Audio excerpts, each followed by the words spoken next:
Hi guys, welcome back to my YouTube channel. My name is Ayomide and I am the face behind the voice that illustrates all the tutorials you're going to find on this channel. This video is part of the videos that I'm uploading where I share how I made the outfits that I wore for my wedding. In this particular video, I am sharing the fabrics, the materials, the supplies that I used to make my church wedding dress or the white wedding dress, however you know it to be. I decided to do this video so that we can have an idea of what I used, the fabrics, the materials, and other supplies that I used for the wedding dress. Okay, so now let us get into the video itself.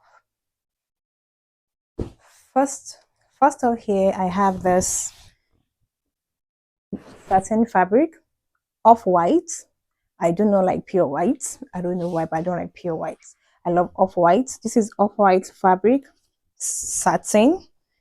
It's used for wedding dresses, and if you are familiar with wedding dresses, you will know that the satin for wedding dresses is 120 inches long.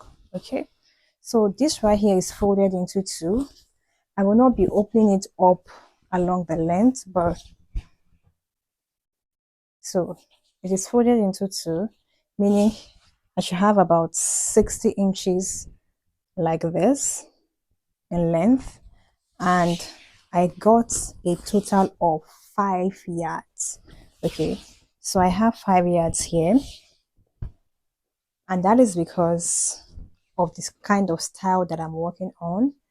I will not be making a detachable flare or peplum at the back, and that's because I don't want, I actually don't want it. Okay, just want a simple wedding dress.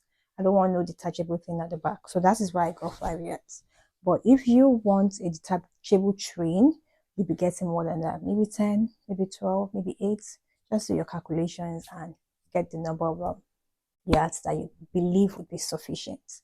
It is also safe to approximate, maybe add 2 more extra yards because you don't want to go running back to the market to get supplies. Okay, so bear in mind that this is 120 inches long as opposed to the regular 60 inches long that we use for our normal dresses, and I got 5 yards. Okay, now this is why I don't want to open it up entirely. It is so bulky and difficult to fold.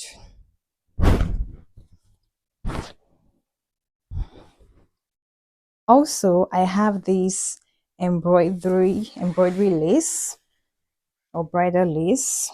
Now there are so many of these on the market with various kinds of pattern. The good thing about this kind of fabric is that you can cut out the lace to place the pattern on your outfit.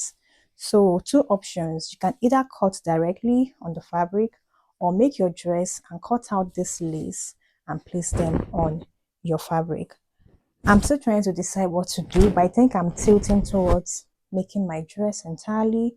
Then I'll cut the pattern patch out, use needle and thread and stitch it down. That is what I am tilting towards. Okay, I also did a sample work right here.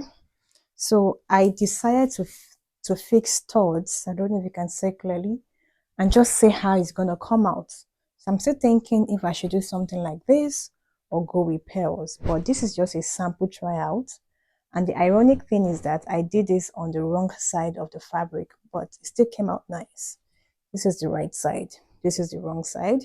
I did it on the wrong side, but it's a sample and I think I love the outcome. So I'm still thinking of whether I should do that or not. So if I place this against my silk, this is what it looks like. All right, can you see? This is what it looks like. It looks so beautiful, it looks so gorgeous, right? It's giving the bridal look itself. This is what it looks like. Okay, so let us move on. Also, I have my veil net here. At the time of making this video, I had already gone on to prep my veil. It really doesn't take you so much time to work on your veil. In less than an hour, you should be able to have your veil ready. minus if you want to fix appliques, you want to decorate it. But getting your veil itself ready in 30-45 minutes, you should be done making your veil. Veil net for bridal wear is also 120 inches long. Bear that in mind so that you don't buy the regular 60 inches. If you do that, it's going to be very difficult, right? 120 inches. And I love the flow of this veil. I really love the flow of the veil. I got 3 yards for this, and honestly speaking, I wished I had gotten more. So I'm still thinking of getting another one. I don't know yet, but I want to make my dress first and see how the veil looks on it. If it looks good, fine.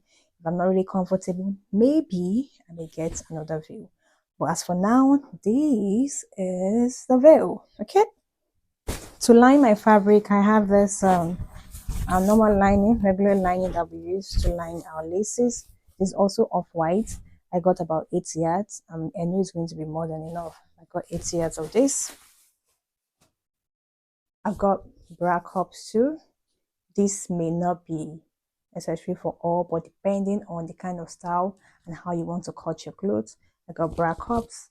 I have boning channels here, boning here. Of course, this is not all I'll be using, but this is just a sample of, this is a plastic bone, okay? Also, I have button loops, right? This saves you the stress of making your loops. This is an already made button loop. Where I bought this sold it per yard, so I'm assuming this is 1 yard. I have not counted how many loops are here, but I know that what I have here will be more than enough. Okay, so guys, these are most of the fabrics that I made use of, the supplies I made use of, excluding the interfacing, the zipper, crinoline. I don't know, maybe I'll use that or not. I may or I may not. So excluding all those ones, these are like the major things that I made use of. Okay, so now I believe you must have learned one or two things or pick one or two things. I'll see you all in the detailed tutorial. Goodbye, stay blessed, good night. It is 12 a.m. right here. I feel sleepy.